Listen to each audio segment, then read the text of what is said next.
안녕하세요. 서울 사대내과 의원의 윤상훈입니다. 자, 오늘은 고지혈증 얘기를 한번 해볼까 하는데요. 요즘 고지혈증 약을 드시는 환자분들이 정말 많이 하는 질문들이 있어요. 고지혈증 약이 부작용이 많다던데요.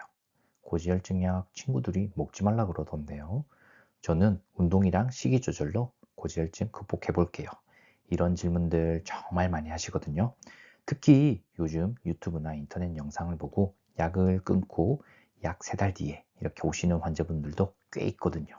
실제로 레시틴이라는 약을 먹으라는 이야기를 듣고 제가 처방해준 고지혈증 약을 끊고 약 6개월 정도 레시틴을 드시고 오셨는데 두통이 너무 심해서 내원하셨고 피검사를 해보니 나쁜 콜레스테롤이 232까지 올라갔던 환자분이 있었고 그 뒤로는 약을 잘 드시고 계십니다. 그래서 오늘은 고지혈증 약을 꼭 먹어야 하는지 한번 이야기해 볼까 합니다. 저는 요즘 이런 이야기가 많이 퍼지는 이유는 인터넷의 특성 때문인 것 같은데요. 예를 들어서 약을 먹고 부작용이 생겼다. 이런 이야기는 굉장히 빠르게 퍼집니다. 하지만 이런 사례들은 전체 환자들 중 일부 예외적인 경우일 가능성이 정말 많아요. 보통 논문이라는 것은 항상 리미테이션이 있습니다. 그러니까 이 논문의 한계점이죠. 이 논문의 한계점만 모아서 주장을 하면 이 논문은 정말 문제가 많은 것처럼 느껴질 수 있거든요. 이런 내용들이 확산되고 포진이면 아마도 약을 먹지 말아야 될 의견을 만들 수가 있을 것 같아요. 그러면 반대로 여러분들이 한번 생각을 해보면 좋은 게요. 서울대학교 병원이나 아산병원, 삼성병원 이런 메이저한 병원에서 연구를 하고 진료하는 의사들이 고지혈증 약은 부작용이 많으니 드시지 마세요. 이렇게 이야기하는 경우를 혹시 들어보신 적은 있나요? 제가 알기로는 없거든요. 그리고 한국지질동맥경화학회, 대한의학회, 질병관리청, 미국 심장학회 어느 하나 고지혈증을 먹지 말라고 하는 곳은 없습니다.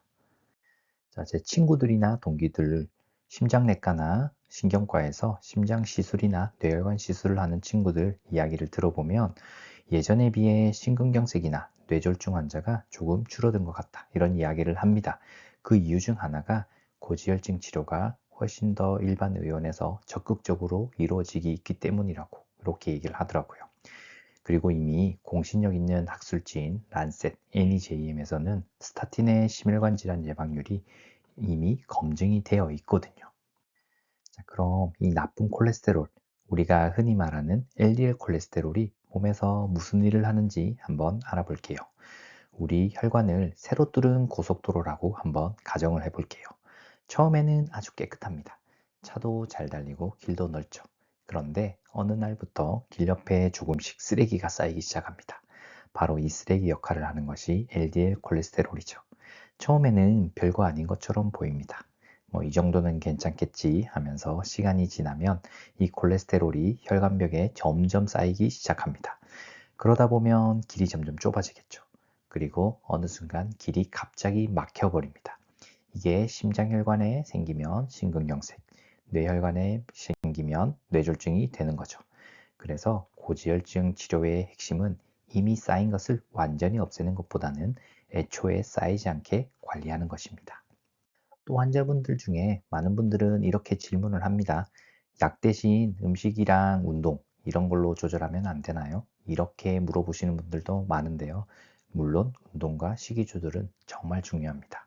하지만 연구를 좀 종합해 보면 생활 습관 개선으로 낮출 수 있는 LDL은 대략 10에서 20% 정도입니다. 왜냐하면 대부분의 콜레스테롤은 음식이 아니라 간에서 새롭게 생성이 되기 때문이죠. 그리고 또한 이 운동, 식이 조절 등 건강한 생활 습관은 꾸준히 하기 힘든 것도 있고 편차도 크다는 단점이 있는 거죠. 자, 그래서 이 고지혈증 같은 만성 질환은 지금 당장 증상이 생기는 병이 아닙니다.